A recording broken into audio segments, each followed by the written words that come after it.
Welcome, everyone, and thank you for joining us today for the launch of our project, Reclaiming Our Future, Youth Resilience on a Planet in Crisis. You'll notice that I said project and not report because it's not a report. It's been a month-long multimedia project, which is a collaborative effort between APRI researchers, the Mastercard Foundation, and 17 amazing young African changemakers who have contributed greatly to our interviews, to editing rounds, and there have been several of them, to podcast recordings, and today to our launch event. Before we dive into the program, I have the honor to hand it over to Wambui Chege. Wambui is the director of Mastercard Foundation's Agriculture Pan-African Programs. It's a mouthful. I'm happy I kind of got through it without stumbling. And she will be opening the event with some remarks from the foundation. Over to you, Ms. Chege. Thank you so much, Olomide. I'm glad that you got through the mouthful.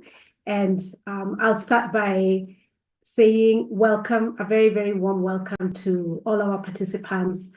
A very big thank you to our partners and a very big thank you, most of all, to our young participants, our young scholars who really contributed and have taken part in this great project and who have had their voices.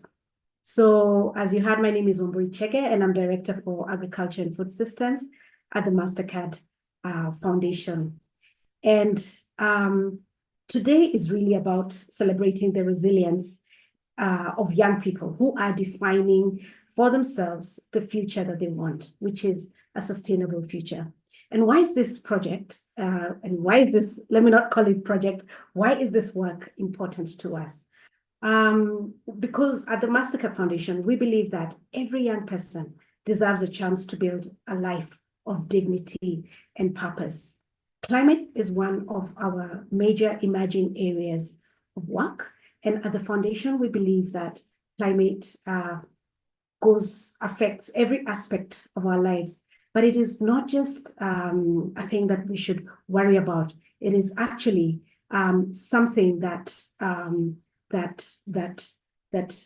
we are excited about working in this space. So we all know for sure that Africa is the least and the lowest emitter of carbon emissions in the world, and yet it is the most affected by climate change.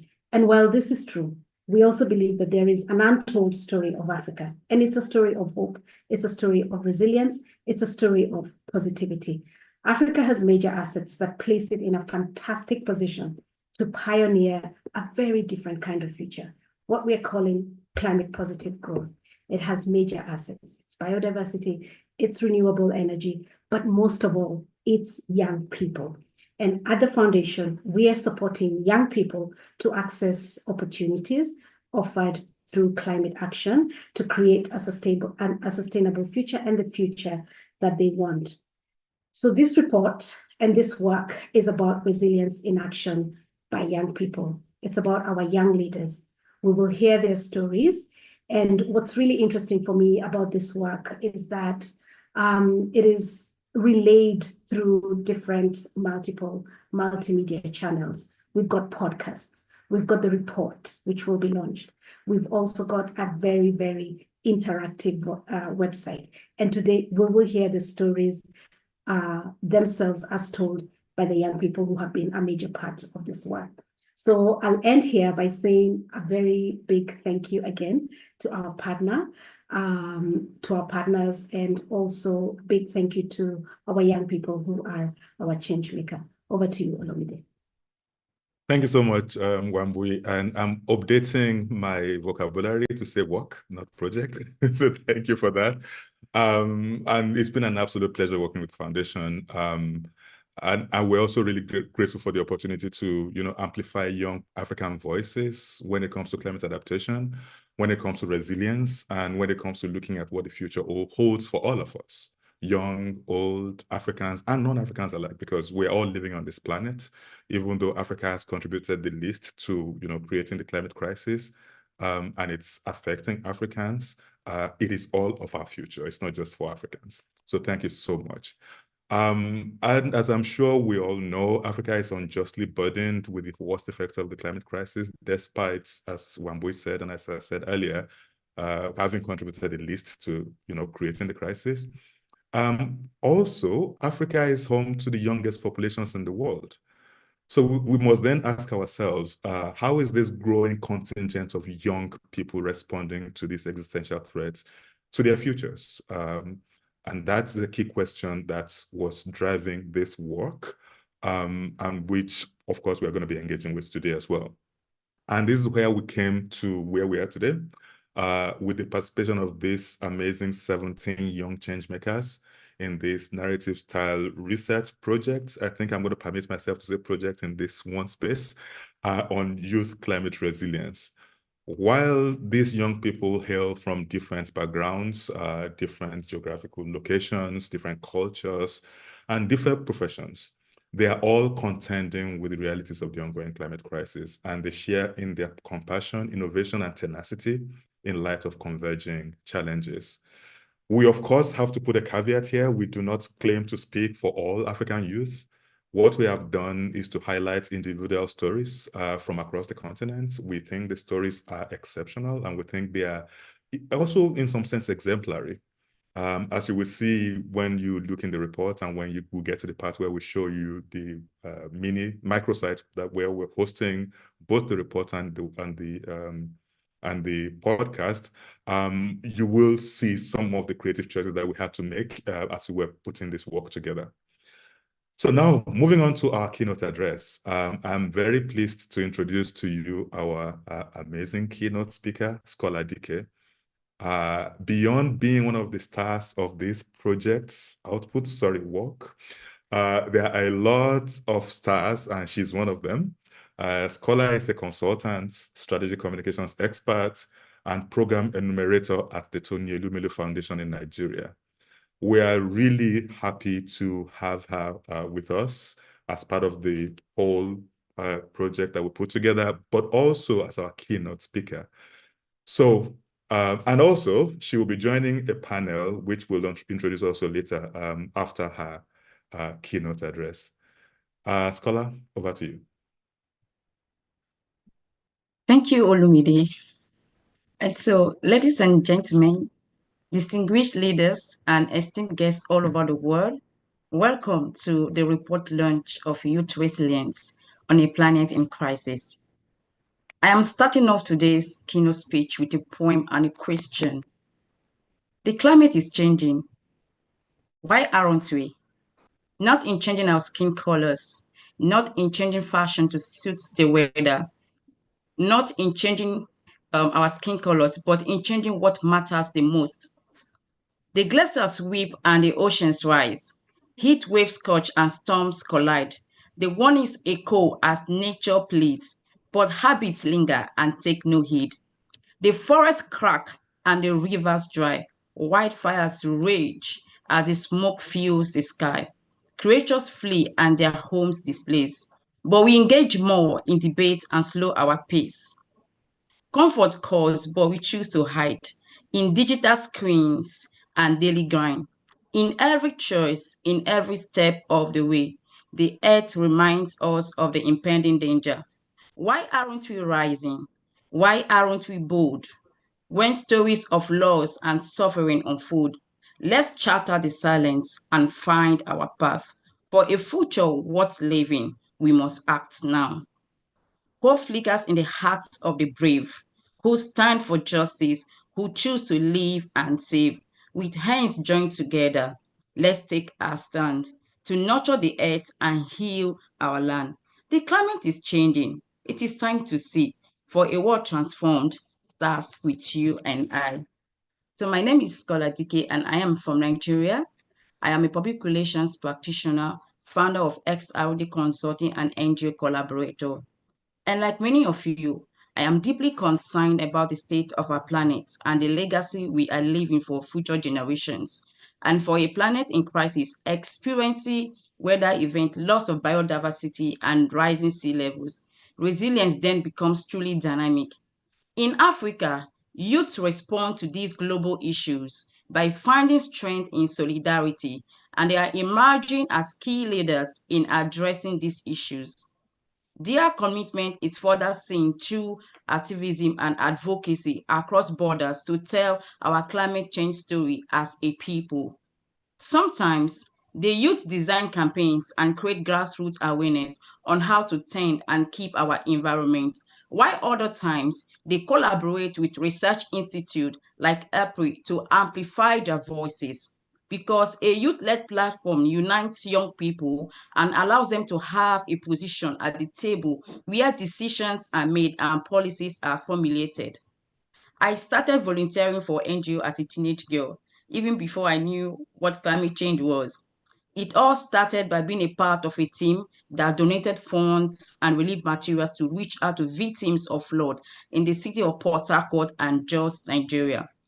We traveled quite a distance to serve, and we committed our time to it for humanity's sake.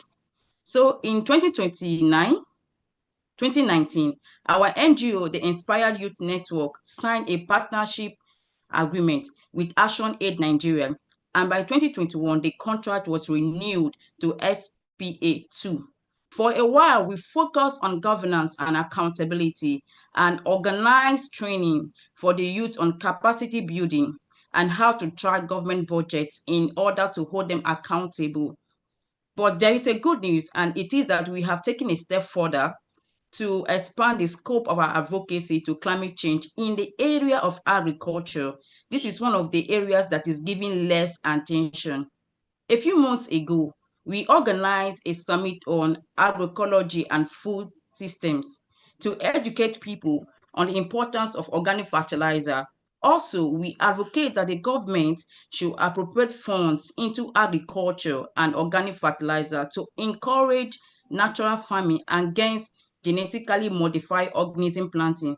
And an example is seen in the genetically modified tomato seeds, which cannot be replanted. And more importantly, it poses a threat to human health and our environment. After the Agroecology Summit, we organized a youth-led climate tech innovation summit. And at the event, a Nigerian innovator, Aminu, showcased footwears he had produced from recycled waste, and the soles of the footwears were made from condemned tires. This shows that the environment is resourceful and when tended can also earn us a living as well. Resilience is doing what is necessary skillfully to build sustainable solutions no matter what. I live in Lagos, Nigeria, and I live in Lagos, Nigeria. And if you care about research, you will agree with me that Lagos is one of the most beautiful cities in Africa, but a very busy one. And so every day we are faced with traffic jams, regardless of when you wake up or leave the house for work or business. Oftentimes, when driving and I try to navigate my way, I will hear a fellow Nigerian scream, Masu. And Masu is a Yoruba word, and I guess he thinks that I want to scrape his car or another. So when he screams Masu, Masu is a Yoruba word which translates don't sleep. And I hope this does not mean to you that Nigeria don't sleep. Well, it's a joke. We sleep real good. Yes, this is a show of resilience as a people in spite of anything, in our diversity, in our cultural heritage. One of the resources African youth rely on is our cultural heritage. It teaches us value and community. And community is our numbers. That's the synergy we build to coexist, to look for one another while maintaining our environment. Our cultural heritage teaches us that everything is resourceful as a Nigerian youth and could be turned into valuable resources for the betterment of lives and environment, just like Aminu showed us at the event. The setbacks that the crisis brought are displaced homes, loss of properties, health challenges, extreme weather event, and degradation, to mention a few. But our cultural heritage teaches us adaptability, to face our fears and fight and thrive. And we have learned to do just that. And so I want to show you, share with you some pictures of our previous work. Hannah, please, could you help me with the photo slides?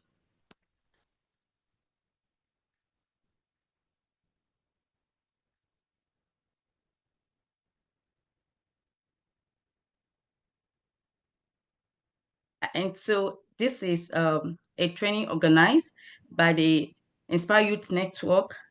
And there we can see Blessing Ifemina, the SPA2 program advisor at Action Aid Nigeria, sharing an overview of the project at Lagos Summit. Next slide, please. Yeah, we can see the SHEPU participants at the recently concluded Lagos Summit on Agroecology and Food Summit. Next slide. Yeah, ongoing session with an organization, that's Small Scale Women Farmers Organization of Nigeria, in attendance because they were given an invitation to attend. Next slide, please. These are some dignitaries and the participants at the event. Next slide. The keynote address by Mr. Majikodumi at the Youth-Led Climate Tech for Sustainability. Next slide. Dignitaries at the exhibit stand of young innovators, but that's not Aminu. Next slide. Yeah, still the Nigerian innovators and the dignitaries where they were showcasing their products and all. Next slide. Same thing. This is one of our innovators, and that's his stand. Next slide. So here we have Mrs. Titilayo Oshodi, Special Advisor to Lagos State Governor, Climate Change and Circular Economy, with other dignitaries at the innovator stand. Next slide.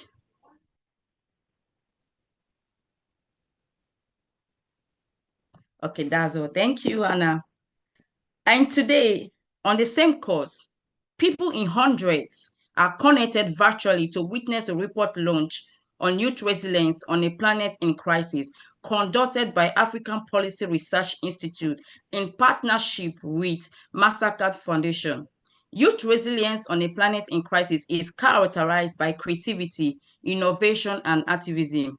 From advocating for stronger climate policies to developing sustainable technologies and leading grassroots initiatives. Young people are driving change in spite of the overwhelming challenges they face. Their resilience is rooted in hope, urgency, and a deep understanding that their actions today will shape the future of the planet. They are not just survivors in a crisis, but they are leaders in crafting a path toward a more sustainable, equitable, and a world to live for humanity is a race. Thank you and welcome once again. Thank you so much, Kola, for weaving together poetry with these great accounts of how you are making a change and encouraging others to practice resilience too. I think I'm not just speaking for myself when I say this has been at the same time inspiring as touching. So thank you so much for that excellent keynote address. I was going to say speech, but it's not just a speech. It's poetry, it's speech, it's multimedia, just like what we're doing today. So thank you so much. Now, as you might know, the report is not supposed to be the centerpiece of the work. While we encourage you all to have a read, of course, since it sort of dives into the work in some different ways as the other elements that constitute the work, we really want to steer you and your attention towards our digital platform and podcast. And to do this, I'm really happy to invite my colleagues, Hannah and Diana, to present both the website and every other thing associated with it. Over to you, Diana and Hannah. Thank you, Olumide. So we're gonna give you a very brief walkthrough. I would not just call it a website, but it's really a hub. It's become a multimedia hub with huge thanks to our partners and also to the great illustrator Joy Richu that we had the privilege of working with. So if you navigate to this URL in your browser, you land on this beautiful landing page, and you are guided by illustrations all the way through our title. You can learn more about the collaborative nature of our project and more about our methodology in the coming sections. It's a one scroll. So basically the only thing you need to do is to keep scrolling. You can learn more about our brilliant partnership with the MasterCard Foundation and how we came about setting out on this mission. So why we started exploring youth climate resilience via stories and qualitative data collection that really shed light and amplified youth voices in the report we put together, but also how we shifted attention away from only having a written output to becoming a real multimedia project in order to make the project outcomes more tangible. We'll get to that also at the bottom of the website. But here you have a brief overview of what the chapters of the report are also guided by. So those are 5 broad kind of topical areas. We have agriculture, we have One Health, so how climate and health interlinks. We have technology, we have education, and that is a very interesting chapter that covers everything from mentorship to community workshops to climate education. And we conclude with activism. And those are also the topics that are guiding the youth stories that you will discover later on this website. The report also features a couple of cross-cutting issues, which we will also discuss later during the panel, which we thought as kind of cross-cutting with regard to the topical areas I just presented. And those are, for instance, gender inequality, climate vulnerability, data gaps, and so on. And in order to really showcase the plurality and diversity and sheer beauty of the data we collected, we decided to really make it a story-driven project or work. I'm learning from Olumide here. So what you discover first when you scroll down is this interactive map of the continent, where you can basically hover over the respective countries and discover who was hailing from where. Basically all of the contributors to our projects and all of the 17 youth who contributed their stories and shared them with us throughout the project process are featured here. So feel free to really take your time in exploring the map. And as soon as you would like to learn more about the individual stories, you can move on. And this is where I hand over to my colleague, Diana. Thank you, Hannah. As you scroll on, you enter the youth stories section. All you have to do is hover your mouse over the screen to show this beautiful mosaic of the photos of the youth involved in this work. You can either continue scrolling or you can click on any photo. It will take you to their personal page where you can scroll through and you can read a little bit about each one of these interviewees. You can read their quotes that are taken directly from the report. And you can also see snippets from their podcast episodes for those who were also podcast guests, photos of the work that they do, some beautiful artwork, and then also links to the work that they are involved in. So you can either choose to continue scrolling through, or if you want to navigate back to the main page with everybody's photos, you can click on Youth Stories at the top.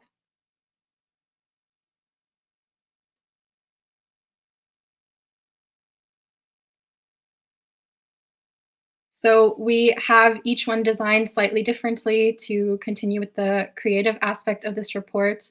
And there is a lot to go through in all of them. And we really encourage you to check out their links. Many have shared their social media pages, their professional pages, their LinkedIn accounts. So if you want to get in touch with anybody in particular, if the work that they do or the work that they're involved in speaks to you, we greatly encourage that. Finally, as you scroll on down to the end, you can learn more about the project by downloading the report or listening to the podcast. Both are hyperlinked here. Just to give a very quick overview of the report, you can scroll through to the table of contents and you can interact with this and click on any one section if you are pressed for time and don't want to read the whole thing. But this is the real meat and potatoes of the report. And then if you click on this link, you will be navigated over to our Spotify page. And then you can listen to the interviewees' stories here. Thank you very much, Hannah. At the bottom of the site, we just have a little bit of information about APRI, contact information for our institute, as well as further information about the designers of the site.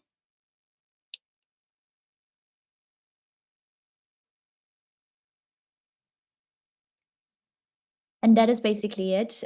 We hope you enjoyed it. And since you now have the URL, and we will remind you of that URL a couple of times throughout the following event, you can now navigate to the website yourself. There's also a mobile version, so please check it out and get in touch with our interviewees or with APRI or our partners in case you would like to get involved or learn more. Over back to you, Olu. Thank you, Hannah and Diana, for walking us through all of that and the newly launched microsite. APRI, and I'm pretty sure all the partners involved in this are hoping that you will visit the website, youthclimateresilience.com. As Hannah said, I've been told to say it a lot of times, so you'll hear it a few times before the end of this event today, youthclimateresilience, one word.com. Also, I would like to point out that we have a new podcast episode launching today. So it just came out today before this event started, which features one of our wonderful panelists who will be segueing into that very shortly, Given Patrick. And you will find the link to that podcast as well on the microsite, youthclimateresilience.com. I will say it again before we finish, don't worry. So now we will move over to the panel discussion part of this launch event. So what's going to happen is that we'll be posting some questions on themes around climate change and youth involvement, resilience, intersectionality, and inclusion to the panel. The panel will discuss these topics in some great depth. We have some time, but not too much time, but I'm hoping that we'll get through the topics that we plan to discuss today. After we've had that discussion amongst ourselves, we will continue with a Q&A with the audience. So if you are watching this on the YouTube channel, there is a chat function there. You can leave questions there.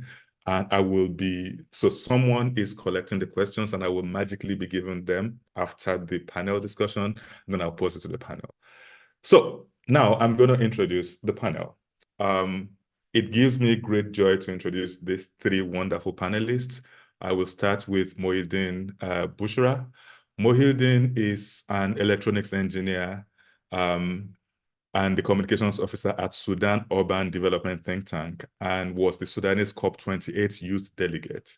Mohildin also helped edit the report that is part of this collection of materials that make up this work. Welcome, Mohildin. Thank you very much, Elumelu. I'm very happy to be a part of this, and yeah, I'm just very excited. Thank you. And now we also have Given Patrick Mwakatungila. Okay, I made it through that. Given Patrick, I'm really sorry, I didn't want to mangle your name. So Given Patrick is a communications and advocacy officer at Tanzania Center for Community Initiatives. She's also a member of the Daraja project and expert on early warnings information systems. As I mentioned earlier, Given Patrick is one of our podcast participants. I'm really happy to have you here, Given. Thank you. And lastly, and she definitely doesn't need an introduction anymore after that wonderful keynote presentation, work of art, Scholar. Scholar is also joining us on the panel. So let's get into it. I would like to give you, the panel, an opportunity to tell the audience a little bit about yourselves. How did you become you? How did you get involved in this work that is important, and that's the reason we are engaging with you? How come you're doing what you're doing, and what key moments have shaped your path? Shall we start with you, Given? Yes, thanks, Olumide, and thanks everyone for this amazing journey that we started. And as Olumide said, my name is Given Patrick Mwakatungila, and I work in Tanzania Center for Community Initiatives. And we focus on supporting the community, especially living in informal settlements across Tanzania. But also we work together, we collaborate with the Tanzania Federation for the Urban Poor, and we work in addressing the challenges posed by the climate change, which has very impact for these vulnerable communities. So we're facilitating climate adaptation initiatives by improving risk communication and also advocacy for inclusive community. But also we help and empower this community to build resilience, secure as a sustainable for their future and for their environment. Speaking to what Omide said, I can say we have come through this because we are youth and we met a lot of challenges, especially the climate change, but also taking for our case in Tanzania, I can say because of this impact of climate change, and we work on Daraja project. Daraja is a Swahili word, which means bridge. So we work on the Daraja project, meaning that we connect the communities and the local actors to access the weather information. And this we operate in the informal settlement. And also in our city or in our neighborhood, we have this challenge, like during heavy rain and during hot season, a lot of community have been affected by the impact of climate change. So flood increase the risk of a lot of problems like diseases and the health issues, and also people lost their properties, but also it disrupts their livelihoods. So especially for women and young people who are working in the informal settlement. So in our neighborhood, we are characterized with a river which is crossing the informal settlement. So flood is one of the major effects. So it's this time we are getting an opportunity to raise our voice. And through this report, I hope that it might bring a difference and changes among the youths in across Africa. Yes. Thank you so much, Given. I can fully relate to that. Mohildin, I'm going to come to you with the same question as well. How did you become you? Thank you very much, Elumelu. And thank you, APRI and Masaka Foundation for allowing us to be a part of this wonderful, wonderful work. It's very important to give youth from Africa, especially, kind of a platform to get together and share our thoughts and our experiences. So a short story, I'm not just an introduction about me. My name is Mohildin Bushra. I am Sudanese, born and raised, currently in the UAE, sadly, due to being displaced from the war, very sadly. I'm an electronics engineer. I work in an organization called SUDTT, Sudan Urban Development Think Tank, as a communications officer. Sudan Urban Development Think Tank is an organization that focuses currently on climate issues, especially when it comes to early warning systems, delivery to marginalized group. You'll see a lot of similarities between my speech and Given because we work under the same umbrella of Daraja. We deliver early warning systems and kind of support to heritage based solutions in informal settlements, specifically in an island called Dike. It's an island in the midst of Khartoum, which is riddled with the same problems that most of Africa has, which is flooding. So how did I end up in this position? It's kind of a strange story. Our organization started off actually as an initiative to support the transitional period after the successful revolution in 2019. It's a coalition of engineers that tried their best to support the transitional government. Through their work, they kind of expanded more and more from educational and vocational training to a larger governmental support, to in the end now becoming a kind of climate-focused organization, working, of course, now in our project underneath Daraja. focusing on Tutu Island, and now we focus, as Duraja Sudan, we focus on a larger scale of all the states of Sudan to deliver weather information and bridging the gap, as given said, between the weather and climate information systems and the local communities in Sudan. Thank you very Thank much. you. And yeah, and I was, so when you said early warning systems, I was thought, did I read the wrong profile? So I do indeed see that the two of you have similar profiles, and thank you so much for that. I'm going to go to the next question now. So we all know that Africa is unjustly burdened with some of the worst effects of the climate crisis, but it's also a huge and diverse continent which comprises many different geographies and cultures. So to start, could you give us an overview of the climate landscape in your respective areas? What's specific to your areas? In what features of daily life are you witnessing the effect of climate change the most in your location, your community, your region, your country? And what made you feel the urge to get involved in this fight, well, for all of our lives? Mohildin, do you want to start? Yes, sure thing. So I'll just say that as Africa, all of Africa, we are kind of riddled with the same issues, which is kind of flooding, drought. In Sudan, we have wind issues, we have like dust storms, but it's mostly flooding that is affecting us greatly. We also have heat waves. We had a horrible heat wave in like 3 months ago that sadly took lives of many people. Now the whole as the bigger picture in Sudan now, and the most important problem that we have is flooding.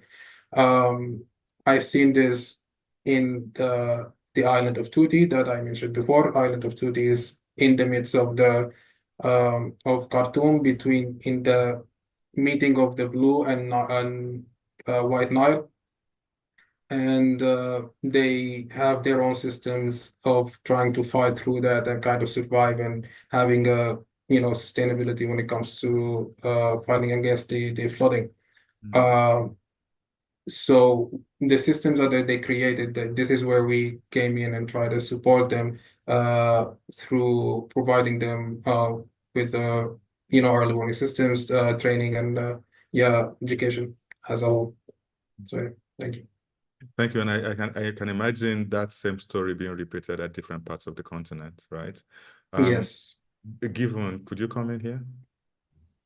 Yes, thanks for me there. I can share for our side. Our city, Dar es Salaam, is rapid growing right now, and it's located along the coastal, so it's a coastal city. So our city is like 70 to 80% is informal settlement, and this it's led to frequent and severe impact for climate changes. As I said before, our city is more affected by flood and also heat waves because it's quite along the sea. So heat wave also is actually a problem. So heat wave might be not so much problem because people are get used to, but flooding is one of the major cases because during flood, there are a lot of damage, like homes are distracted, roads, the community, people lost their lives, and flood also increased the risk of this, as I mentioned before, the risk of health issues. So what we did for Daraja is we motivated to engage in Daraja because as actually I said, we focus on the community. So we focus on community-led climate resilience. So we work with the local groups to improve this access of early warning system. So we just want to know how the community want to receive this weather information, because it was like a problem, like we can't receive this weather information at the proper time. So like community want, they really suggest we want to receive this weather information in this way that it's really work to us. So we just see it is an impactful project because we prioritize the inclusion of women also and youth, and also the vulnerable communities. So in our community, we have been witnessing a lot of climate change effect. And I can say like Daraja was one of the goals that helped to equip the residents to receive this weather information.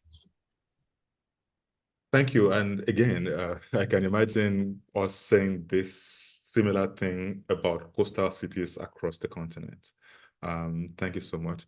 I don't know whether scholar wants to come in here because we already heard this before, but if you feel like saying a bit more, please go ahead and do it. Okay, thank you, Olumide. Thank you, APRI. Thank you, Mastercard Foundation for the opportunity to be a part of this project. So generally, I just want to give an overview in Nigeria generally, especially this 2024. So we have experienced floods in Maiduguri, Borno, Abuja. So that's it. And this just to mention a few. Then down to Lagos State, where I reside in, we have over 16 million plus people living, that's the population size living in Lagos State. So we are currently experiencing a rising in temperatures, and that's increase in heat stress, especially now that we are anticipating the Harmattan season. So we also experience floods as well in Lagos State, especially residents on the island. So we also experience deteriorating air quality, which leads to or which aggravates the respiratory issues, primarily due to transportation and industrial emissions. So I also want to talk about the clean water scarcity, which affects our agriculture, sanitation, and human consumption. Just sometime, I think in June this year, there was an outbreak of cholera. So cholera is a bacterial disease usually spread through contaminated water. But although the Ministry of Health and the health practitioner actually helped to contain this disease. So all these things are the reasons or the things that motivate me to do what I do. And I also have a personal story that comes from when I was a little girl growing up. I saw my schoolmate drop out of school. Why? Because she and her family were victims of flood. So she couldn't come to school, she couldn't continue. Why? Because they had to move from one place to another. So obviously, all these issues are the things that motivate me and the reason why I am here. Thank you so much for that.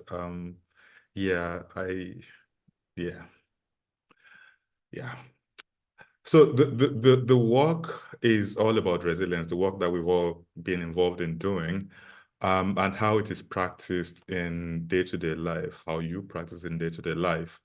How useful do you actually find the term when it comes to unique features of your community and your climate adaptation efforts? I mean, how useful is the term resilience to you? I'll come back to this a bit later, but I just want to see how you find it in the work you're doing and in the interactions you're having in your communities.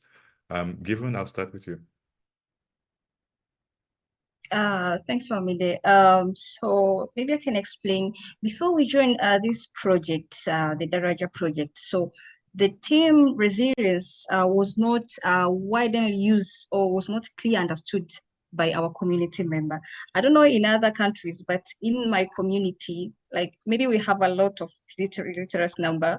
Maybe I can say that, I'm not sure about, but the fact that many terms related to climate issues, including resilience, climate adaptation, and so on about climate change, it's really a challenge for people, especially in formal settlement, to understand it fully. Like you can tell someone what is a resilience, like someone can't understand. Maybe because the language is maybe so technical and, so for most people of this community, so they just take resilience was simply part of their daily life struggle. So to survive, like we are surviving, how they can just define the resilience. So through what we have done in the community, so however, it's become like a central concept in our work, and we are trying to build awareness and preparedness to these vulnerable communities.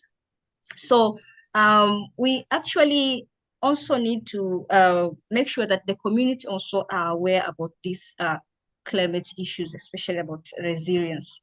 So, for instance, when we introduce the weather, the air warning system, so for them it's become like a resilience because it's more tangible, and it meant like they are knowing in advance what is coming next, like maybe it's flooding. So for them, what we did, it's called like a resilience because we inform them area before they maybe flood strikes. Yes. Thank you, Mohildin. Thank you, Olumide. Thank you, Given. So I'll just say that resilience as a word, I define it, as I said in the report, as Sudanese youth. Now I'll explain why. Sudan have been riddled, of course, over the past few years with several problems that come one after another. Since 2019, then when the success of the revolutionary the revolution, I'm sorry, and it was youth-led. So this revolution came in to change a regime of 30 years. And through that change, people kind of developed their resilience to many aspects that are negative when it comes to the whole situation, whether it's economic or whether it's financial aspects, social aspects, whether it's climate aspects. So the youth at that point, and through driving this kind of power to push forward and kind of achieve their hopes and dreams, have built their resilience passively. I like to point out, like what Given says, that the communities, they say like we're surviving, we don't know what resilience is. So they passively have built on their resilience as they go forward. For Sudanese youth, without these problems that we faced before and without passively gaining this kind of resilience, we wouldn't have kind of survived when it comes to like a whole revolution that is successful. We don't have survived when it comes to the flooding that came in 2020 or the COVID problems where the government stopped doing anything, and then it was all due to the youth in the grounds delivering food to people whilst endangering their own lives. And this is due to the system that was put by youth after having the success of the revolution. So the revolution is not just about being a political thing. So the main aspect about it is just support of the community and the social aspect of it. And most recently, due to the war, we see that the main body working and supporting everywhere is the youth, the same youth revolutionary parties at that time. Due to their resilience, they facing a problem such as the war that came out and destroyed the infrastructure, destroyed the health infrastructure, destroyed the if you have even the little climate kind of infrastructure that we built is destroyed, and even through that we kind of been able to persevere and push through that. So this is why I say that the Sudanese youth, and Sudanese youth, of course, are Africans, and we can see the story all along Africa. Thank you. Thank you. And for the audience, that's why you really have to go to that website and click on those links because you'll get more of that, what Mohildin just said. Scholar, we've already heard some of this in your keynote. Do you want to add more to that? So do you have any other response on resilience?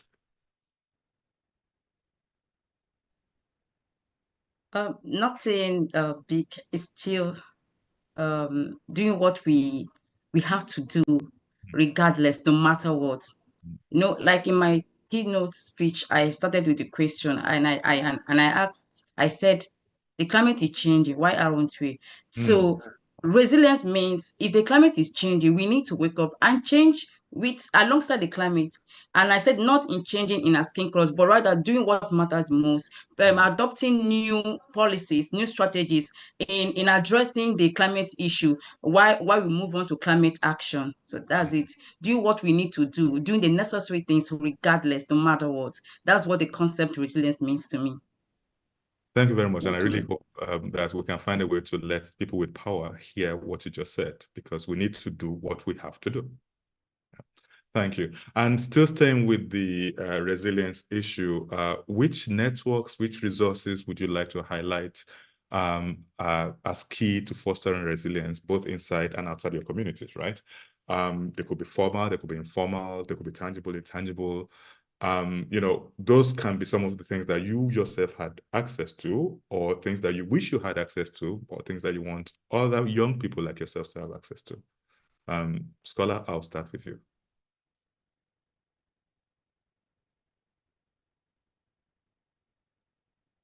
Please, can you take your question again?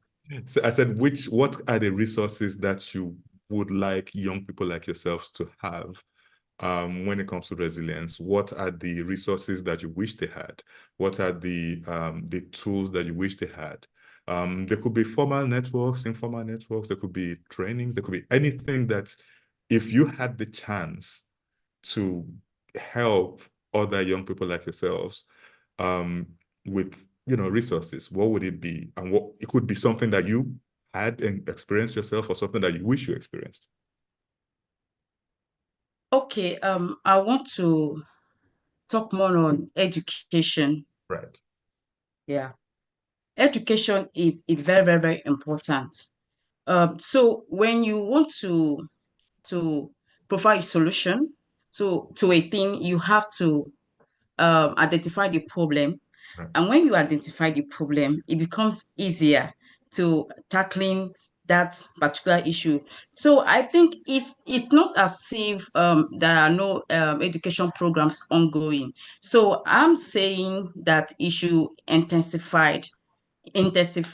So there should be education, that people should be educated on this climate change subject to widen their knowledge scope on what it is, because I personally am a product of education and self-development. So sometimes people do not understand the concept, what climate change actually means. So I think grassroots initiatives, grassroots awareness.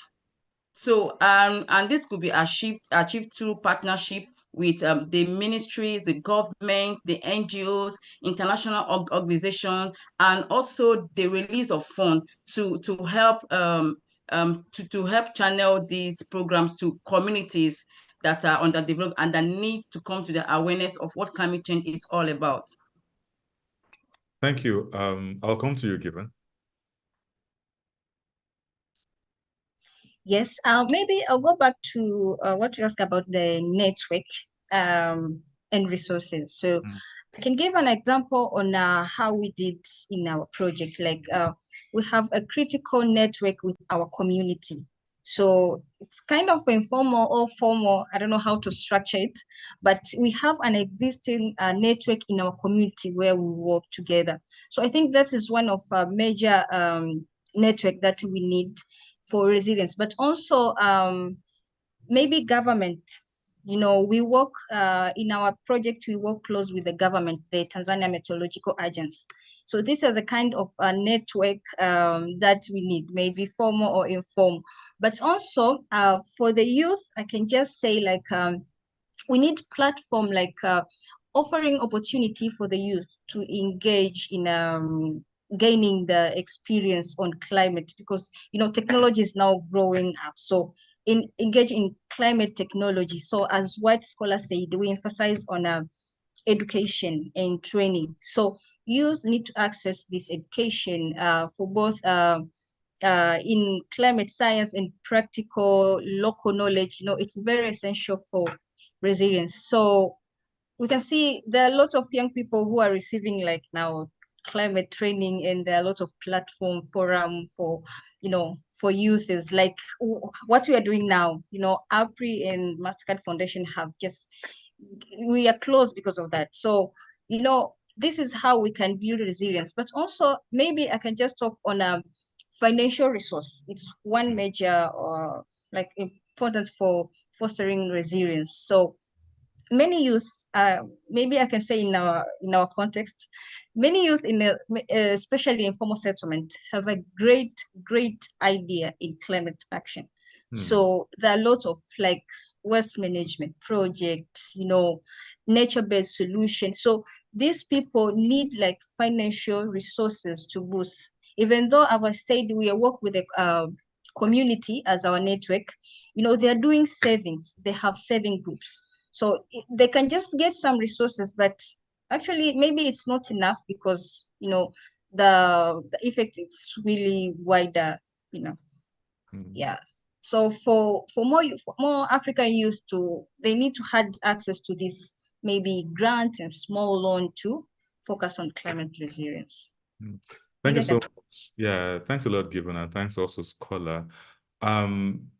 So in this work that we did together, we focused on youth climate resilience across 5 subject areas. We looked at agriculture, at health, education, technology, and activism. But as we all know, the boundaries between these things are very fluid.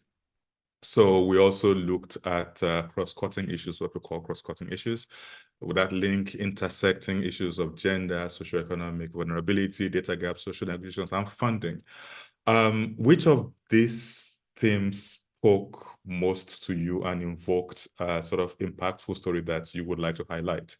I know that some of these were covered in the work itself, but I want to give you the opportunity to talk about it here. Mohildin, I'll start with you. Yes, thank you very much. So in Sudan context, it's kind of a multifaceted topic because sadly, when war occurs, it covers all of those altogether. So you'll have losses in the health infrastructure, you have losses in the education infrastructure, you have losses in data, sadly, data centers, any research centers, all of that closes. So all of that you kind of lose at the same time, and you have to figure out exactly how you're going to kind of build yourself up through that. So the wonderful thing is that the resilience of the youth is what brought that back. So we have systems that are implemented now that support youth or stop their education. We have systems that support women, with their health, and there's the health overall when it comes to support and this is all done by youth who went over, like I said before, went through problems when it comes to the revolution, being ridiculed by the system, when it comes to trying to figure out how to function in a bad financial situation, when it comes to how to function when they got hit by COVID, was being trying to do a revolution, was having financial problems and economic problems, and then having the flooding problems on top of that. And then the war, of course, comes and covers all of that up. So I'll have to say that just the resilience that you build before you get the problems is how you try to recover and cover all the aspects that you can lose due to such a conflict or such problems that show themselves up. Thank you. Thank you very much, Mohildin. And I'll come to you now, Given.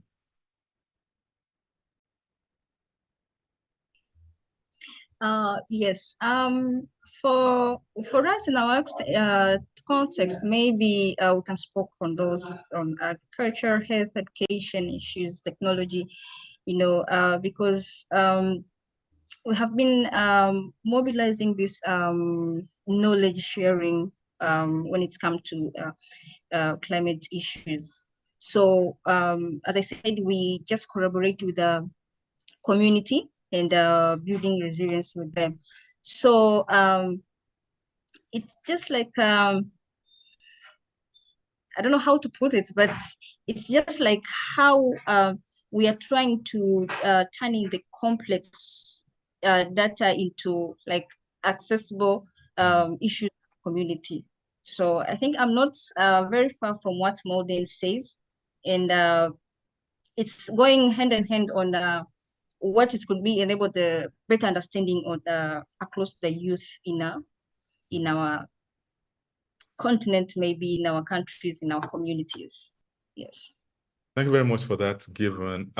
So in this work, we aimed and we hope to create a lasting platform for African, but also international youth to connect on the topic of youth climate resilience. We are hoping to have laid now the groundwork for the website with the launch today, where visitors can learn more about your stories and connect if they wish to. Who would be your ideal audience for this work? I mean, what kind of people would you like to reach with it? And would you like to get involved in this in the discussions that we're having today, but also in the work that you're already doing? Are those fellow young people? Are those people you've worked with before? Or are they people in completely different sectors? So who would you like to experience the work that we've done together? Scholar, I'll start with you. Okay, I would say everybody. Everybody. I was hoping for that.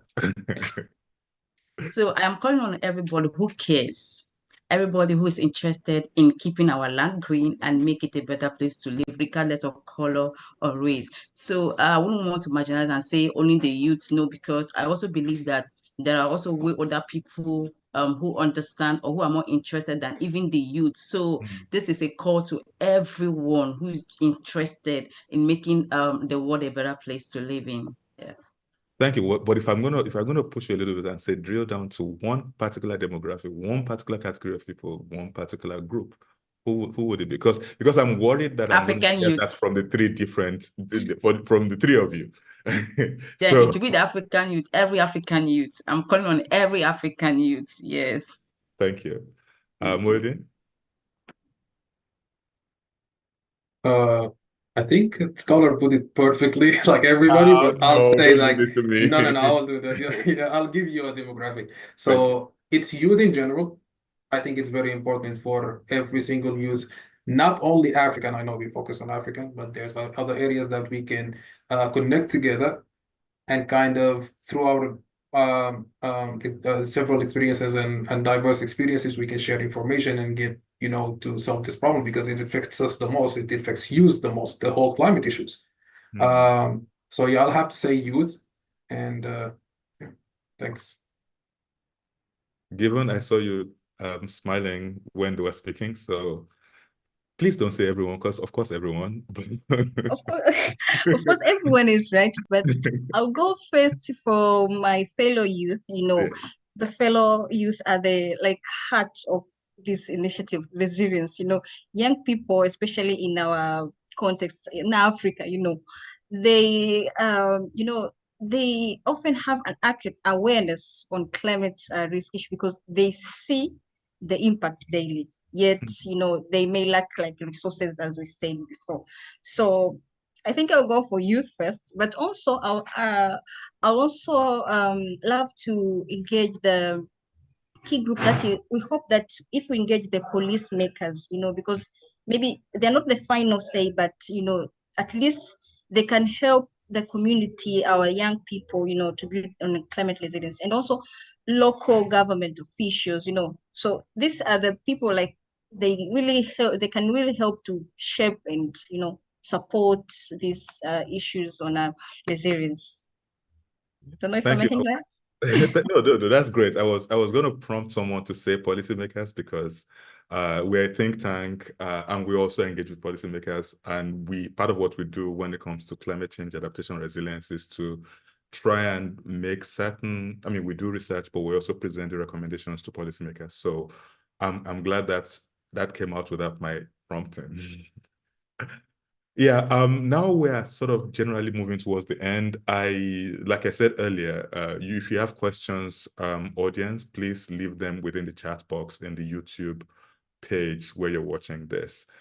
I want to wrap up this inspiring discussion by looking at the future and focusing on the next steps, especially by looking at the limitation of resilience. I said earlier that I'm going to come back to this, and this is it. While I think we can and definitely should praise the innovation and tenacity of young people like yourselves in the face of the climate crisis, I think it's important to recognize that resilience is not born out of necessity. It's born out of necessity, right? Nobody wants to be resilient if they don't have to. So in this case, you are resilient in the face of this existential crisis that we're all facing, which affects you and your peers in a disproportionate way compared to pretty much any other demographics that I can think of right now. What are the limitations of your resilience? I think this is important. Again, nobody wants to be resilient unless they have to. And what kind of support do you think is necessary so that we don't lose that resilience? We want to be able to adapt to what's coming at us, but we also know that we all have limits. What kind of supports do you think is necessary to enable young Africans like yourselves to be able to actually realize your potentials despite the climate crisis and despite all of this that is coming towards us? Given, I'll start with you. Yes, maybe I can start with the limitation that maybe we are facing, that we face fostering the climate resilience. First is, as I said before, like we lack financial support for the community-led initiatives. And many youth there are many youth led projects that have great potential in addressing these risks. And like as I mentioned before, like there are a lot of issues in waste management, flood response, nature-based solution, local agriculture solution. However, this funding is maybe often out of reach, maybe as a local, we need also local government or private sectors to prioritize these youth-driven grassroots initiatives. But also, maybe I can say also we lack we are lagging behind because there's this challenge in our government structures issues. Policies are not working well. There are some things that is is not very clear to our community, and community just face these issues continuous, and it's just like a debate. So anything something that I think that it can be maybe a solution. First, we need education and technical training, program on climate issues, and also on sustainable urban planning. We need to empower youth, and also we need also institutional support, from the government, from the international agents to prioritize this youth-led climate resilience, and also policymakers. Yeah. Thank you very much. Thanks for giving me the last one as well, the policymakers. I'm going to go over to you, Mohildin. Thank you very much. Yeah, so I'll have to say the support that is required for youth in order to support them through the lack of resilience that they might have. For me, I'll have to say it's first off the opportunities and knowledge that could be lacking. Supporting with that is going to kind of fill in the gaps that might show themselves as trying to fight through various problems that they may face. For the context of Sudan, it's support of heritage-based systems. Now, these systems that are already functioning and their resilience on itself, but there's limitations. And these limitations might show themselves in the kind of the new atmosphere due to the climate change. You have something that worked for maybe 1,000 years, but now it's changing, and you cannot, be resilient enough in order to adapt yourself to the change that is happening. So support within that, having access to data and information that are timely and are reliable in order to kind of be able to adjust what you want. You don't have to change it, you just adjust it in order for it to be better, and just have a little bit of support to make it function in a kind of efficient and effective way. Thank you, and that reminds me also that there are local knowledge patterns. There are knowledge systems. There are heritage-based systems on how to deal with many of the climate related issues that we're facing, it's important for us to learn from them, for us to support them, and for us to, if it's possible, find the way that policy can actually be made that actually is taking off from what people are already doing, right? Not coming with recommendations without actually knowing what's happening on the ground. So thank you very much for mentioning that. Scholar? Okay, earlier I mentioned that the concept of resilience is fighting no matter what. Yeah. So it just occurred to me that sometimes even no matter what can become something matters. In this in the sense that, okay, if the youths are not empowered, they can lose hope and strength to forge ahead. So that boils down to what Given said, financial support, institution support, that's very, very, very important. So what empowerment does is that it motivates, it even motivates the fighter to still draw strength and to fight, to live and to fight tomorrow. So after all is said, like the awareness, the advocacy, the trainings. So it is important that the youth be empowered and get mobilized to do the work they need to do, and also to bring them also to a place whereby they are part of the decision making, and where they will occupy position of influence, not just position, because you can belong in a group and not have influence, or you'll be so incapacitated that you cannot even do anything. So not just being in a group, but being in positions of influence where you can actually contribute and implement policies at different levels of regions and all. So that's it. Thank you so much. And I saw Mohildin clapping there, and I was about to, but I thought of Mohildin was doing it. I didn't want to join in that as well. So we have a question from the floor. I'm gonna read it out to you, and I would ask each one of you to respond to it. It's pretty much along the same lines of what you were just saying. So which future opportunities and actions are you hoping for to further your work and your community's effort? So now it's about your work and your work within the work that you've described to us as part of this work, but also, your community. So what are the future opportunities you're looking for? What actions are you hoping takes place? Could be it, from policymakers, from whoever.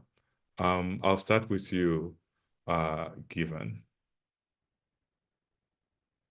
What would make your work easier? Let's put it that way.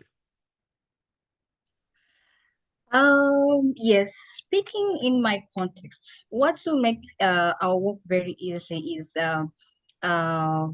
good and strong relationship with government and the community.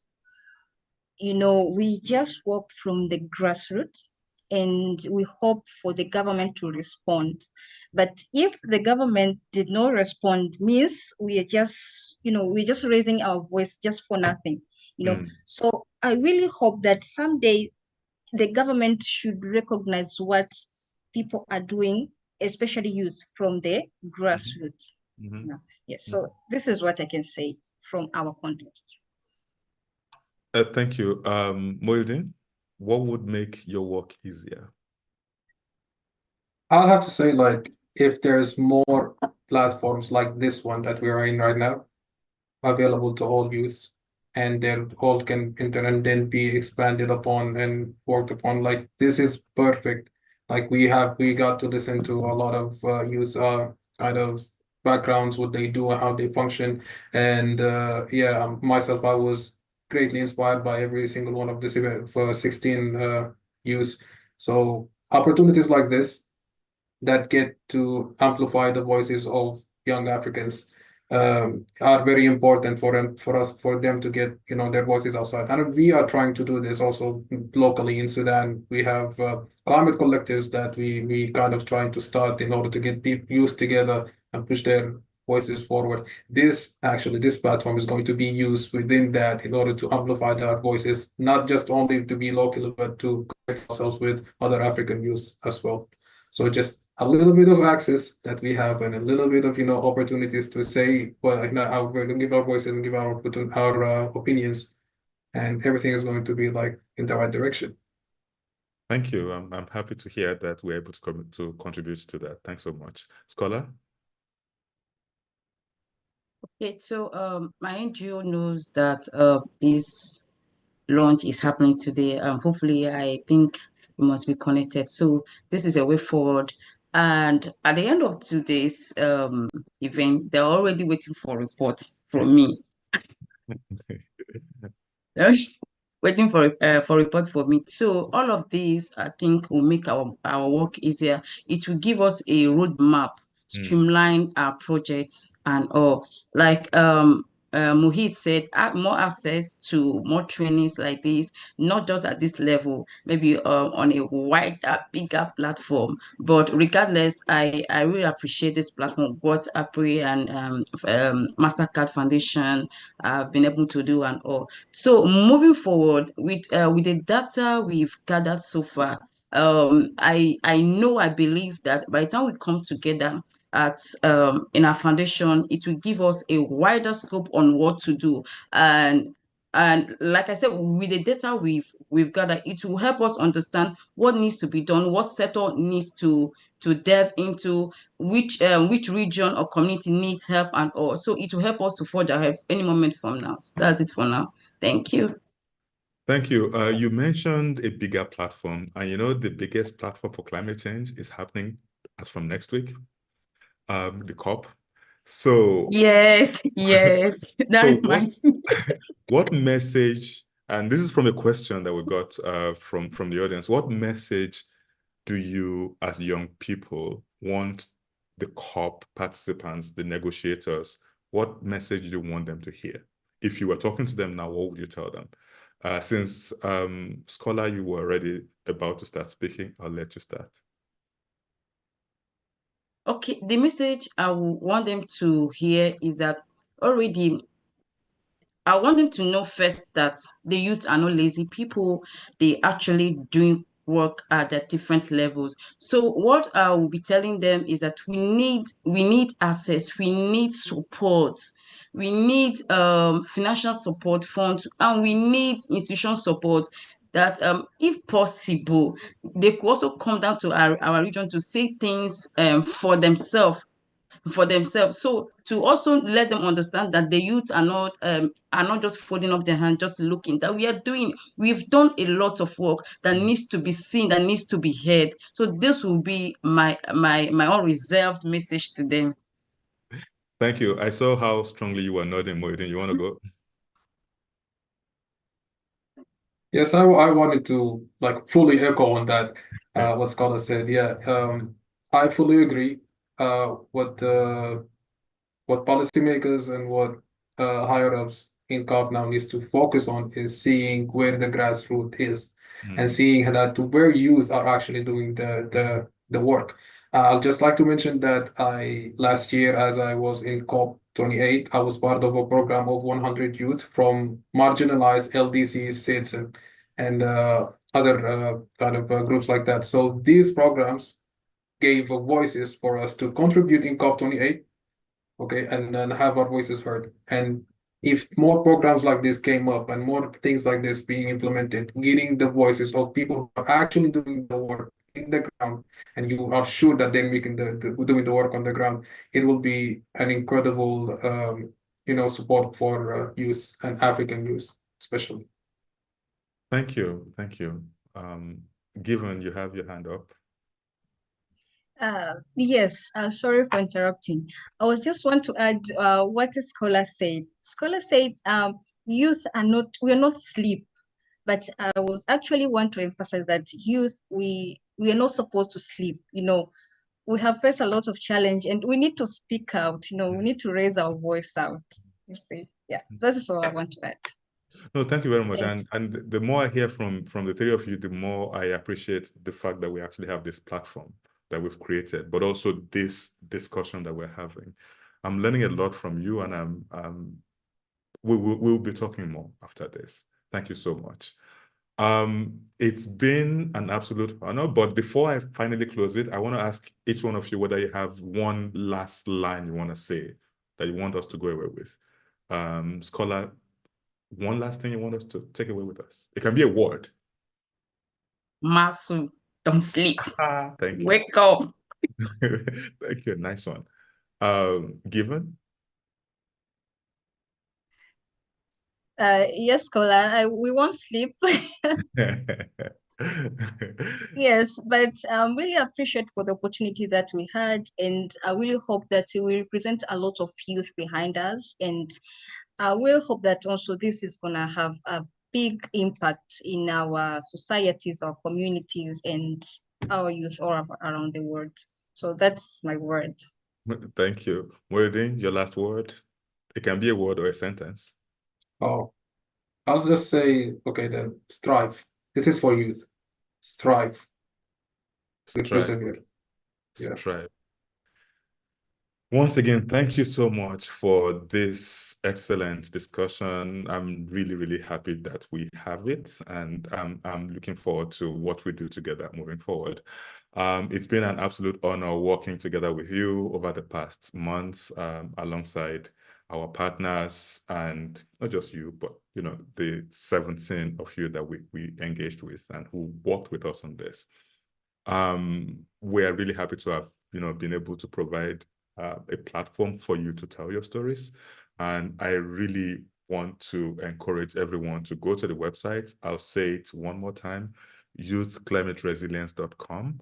And I'm really happy also that when we started this, we decided not to just do a report, because in many cases, reports are read by 5 people, and 4 of them are feeling guilty that they didn't read it fully, was why they read it, because they're quoting it for their PhD. I'm happy that we've removed those barriers to experiencing knowledge and to experiencing your stories by having both the website, the microsite, and also the podcast, which some of you contributed to. So I really, really encourage everyone to go to the website, scroll to it. Hannah and Diana already showed you what is there for you, and Mohildin already told you some of his stories that are on the website as well. So thank you so much. If you ever feel like you want to learn more, you want to know how we did what we did, why we made the decisions and choices we made in putting together the report and also the website, everything is available on the website, including the background of all the participants and contributors to this. Many of whom, like I said, already also were part of the podcast that we are releasing over time. Again, www.youthclimateresilience.com. We look forward to you getting in touch, audience, and we really hope to build on the network that we've started here. To close, I want to say a big thank you to the project team. First of all, thank you to the Mastercard Foundation team. It's been amazing working with you. We really enjoyed it. We enjoyed your contributions across different areas. So thank you so much. I want to say a big thank you to Mohildin, to Given Patrick, to Scholar for joining this panel, to Scholar especially also for your beautiful work of art of Keynote. Thank you so much. I want to thank some of you, 17 of you who joined the podcast. I know that we were taking your time as well, more of your time to do that. Thank you so much for joining us for that. I want to thank all of the 17 of you who participated in this, contributed to it, told us your stories, gave us your time. Thank you so much. Finally, I want to say a big thank you to the members of my team who worked with us together on this project. Hannah Lang, you saw her earlier, Diana Rudik, Clara Funke, and the APRI team that include Vincent, Stephen, and Ayomide. Thank you so much to all of you for working and supporting and making sure that this shines, which it does. Thank you so much. And finally, the last thank you. A huge thank you to you, the audience, for joining us today. We hope to see you on the website, and please don't hesitate to reach out to us if you have any questions. One last time, I'm going to say the website, www.youthclimateresilience.com. Thank you so much.